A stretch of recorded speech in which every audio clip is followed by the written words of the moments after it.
We just need more ingenuity in creating new team names. I think that's what it is. Well, here we go. And, ooh, Propillow. Now, I didn't notice this the first time around, but Propillow is not running a dragon deck at all.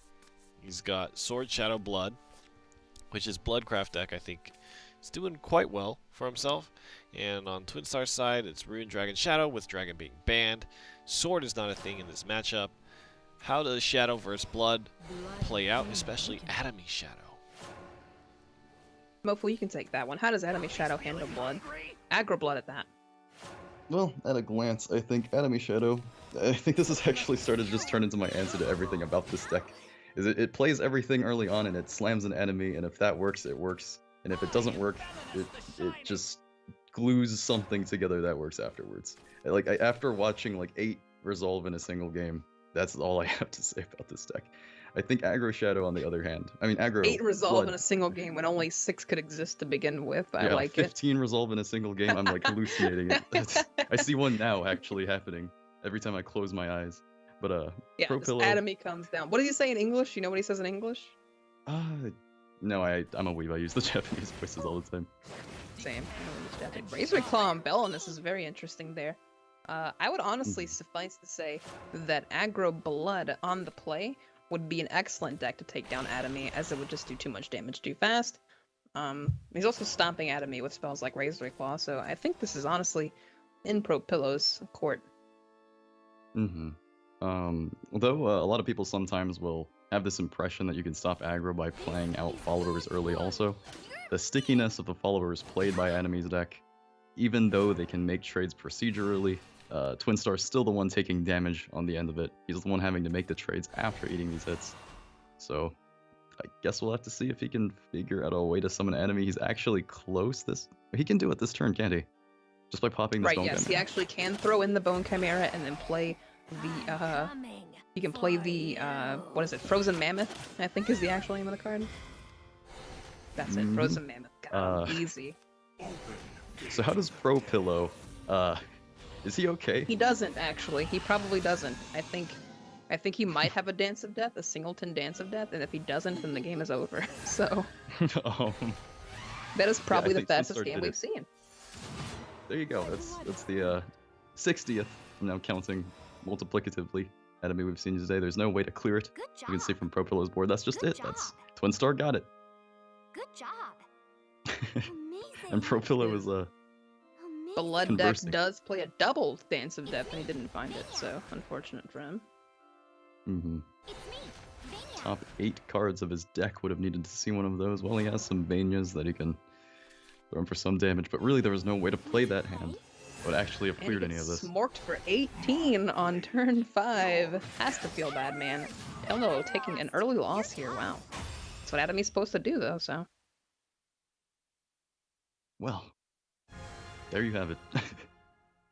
And that right there is why we see so many Atomy decks in tournament. That's what it's supposed to do. It did the thing that it was supposed to do, and it won, so.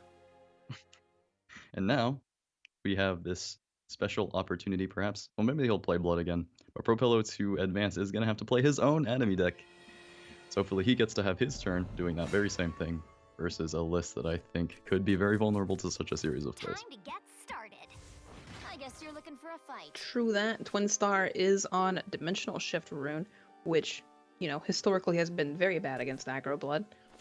This is honestly like one of the worst matchups you don't want to see, especially when it has a curve of 1, 2, 3.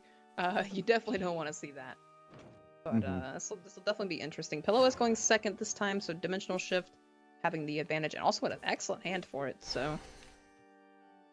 He's got things going. Though, I've heard it said before that Aggro Sword among all aggro decks has the best matchup versus D-Shift most of the time. Blood not too far behind. I think the only unfortunate thing is that Blood Wolf dies to magic missiles, but one of them's going to be used up here, or one of his pings is going to be used up here. Right, he's gonna put that damage on Goblin in case he draws another, like he has a 1 damage Wind Blast, or he also does another Magic Missile. He can actually take care of the Goblin. Also, throwing the 1 damage face doesn't really accomplish much. Giant Chimera drawn for Twinstar. I love that card. Mm-hmm. The family-size Chimera. Gonna start his Ascension here. Angelic Snipe use. I think Propillow actually played the Urias in order to avoid the possibility of another ping, and that Twinstar Magic Missiling a Goblin might imply he wants to hit it with something small, and therefore he doesn't play a Blood Wolf that might lose a bit more damage in that case. Mm-hmm.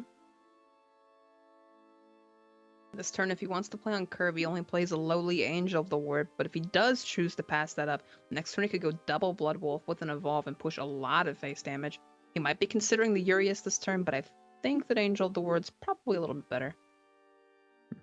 I agree, because I've now seen the Light of Magic Owl, and I don't imagine Twinstar would use such a card, even if he would had one in his hand or something like that Propillow may be thinking about. Okay, Next looks turn, like but he he goes for the Blood Wolf instead, though. Interesting. Mm-hmm.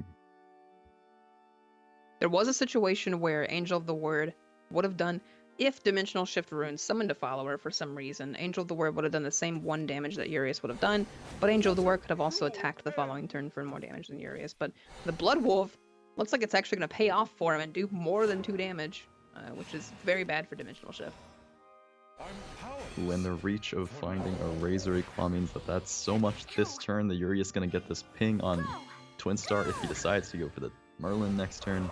I think Propillow is in a fantastic position here. Unbelievable!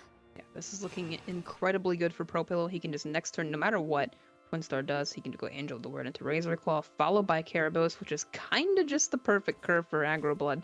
Using up all of your cards in an optimal fashion. Wind Blast and an Evolve can happen this turn, though, so... You're done for. So unfortunate.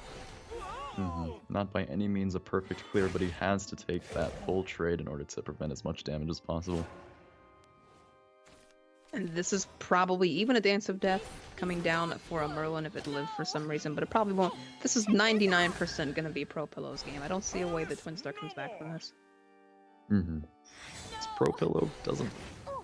Well, I see no way for Twinstar to clear the remainder of this board.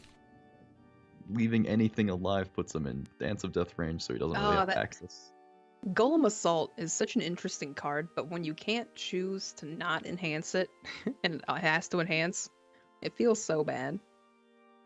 As a person who has become very fond of that card, I think that is by far the most noticeable time where a card's enhance being annoying actually just constantly impacts the value of it.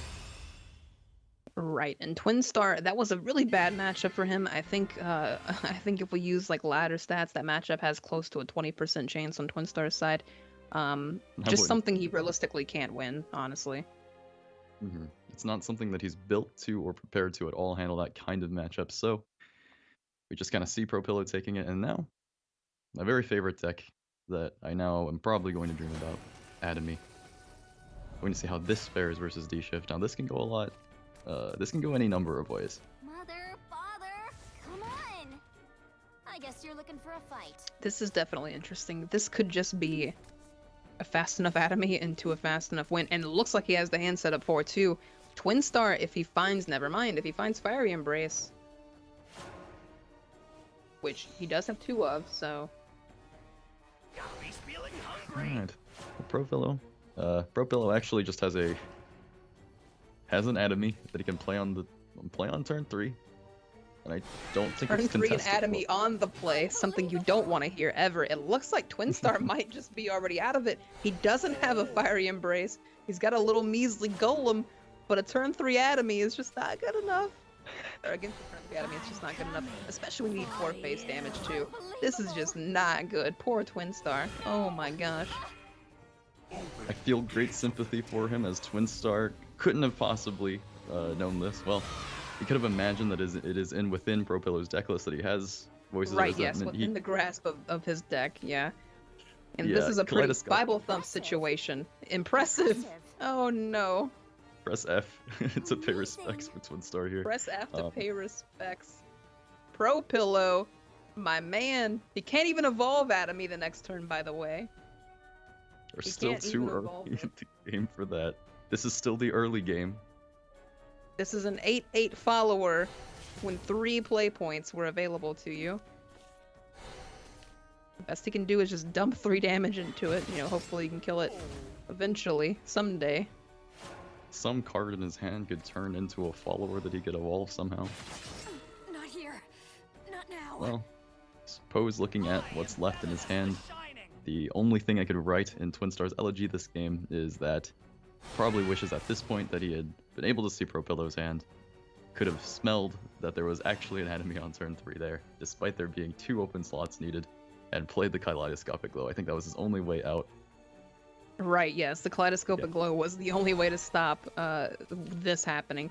But it looks like he's just gonna get hit by the second Kamehameha wave of Atomy, and he's gonna die, I think. Yeah, there's nothing he can do. I say it looks a bit more like a Kaioken. A Kamehameha Wave is more like the Deepwood Anomaly attack, but no difference. Right. It just hits him and it What kills you him. want. Oh my gosh. That, you know, sometimes there are just things that happen. Hey, but it was fair, right? It was fair. Fair is fair. You play games like these and you win the prizes that you deserve.